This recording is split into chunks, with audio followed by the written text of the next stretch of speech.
মৃত্যুদণ্ডপ্রাপ্ত সাবেক প্রধানমন্ত্রী শেখ হাসিনাকে প্রত্যর্পণে ফের অনুরোধ জানিয়েছে ঢাকা। ভারত সফরে দেশটির পররাষ্ট্রমন্ত্রী ডক্টর এস জয়শঙ্করের সঙ্গে বাংলাদেশের পররাষ্ট্রমন্ত্রী খলিলুর রহমানের বৈঠকে এ অনুরোধ জানানো হয়। এ সময় ভারতে গ্রেপ্তার শহীদ ওসমান হাদি হত্যার সন্দেহভাজন দুই আসামিকে ফেরত পাঠাতে দিল্লি রাজি হয়।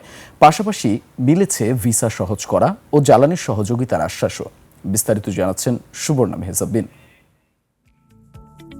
পররাষ্ট্রমন্ত্রী হিসেবে প্রথম দিল্লি সফরে একাধিক গুরুত্বপূর্ণ বৈঠক করেছেন ডক্টর খলিলুর রহমান। হায়দ্রাবাদ হাউসে ভারতের পররাষ্ট্রমন্ত্রী ডক্টর এস জয়শঙ্করের সঙ্গে আনুষ্ঠানিক বৈঠকের পর একান্ত আলোচনাও হয় দুই মন্ত্রীর মধ্যে।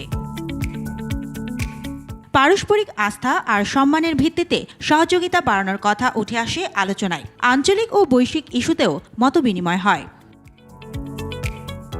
আলোচনায় উঠে আসে প্রত্যর্পণ ইস্যু। শহীদ ওসমান হাদি হত্যা মামলার সন্দেহভাজনদের গ্রেপ্তারে ভারতকে ধন্যবাদ জানিয়ে তাদের দ্রুত ফেরত চাওয়া হয় আর তাদের পাঠানোর বিষয়ে সম্মতি জানায় দিল্লি। একই সঙ্গে আন্তর্জাতিক অপরাধ ট্রাইব্যুনালে দণ্ডপ্রাপ্ত শেখ হাসিনা ও সাবেক স্বরাষ্ট্রমন্ত্রী আসাদুজ্জামান খান কামালকে ফেরত চাওয়ার বিষয়টিও আবার তুলে ধরে বাংলাদেশ। জয়শঙ্কর জানান, বাংলাদেশিদের জন্য চিকিৎসা ও ব্যবসায়িক ভিসা সহজ করার উদ্যোগ চলছে।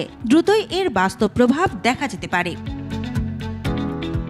এ সফরে জ্বালানি সহযোগিতাও গুরুত্ব পায়। ভারতের তেল ও গ্যাস মন্ত্রী হরদীপ সিং পুরীর সঙ্গে বৈঠকে ডিজেল ও সার সরবরাহ বাড়ানোর অনুরোধ জানায় বাংলাদেশ। সুবর্ণা মেহজাবিন, 21 টেলিভিশন, ঢাকা।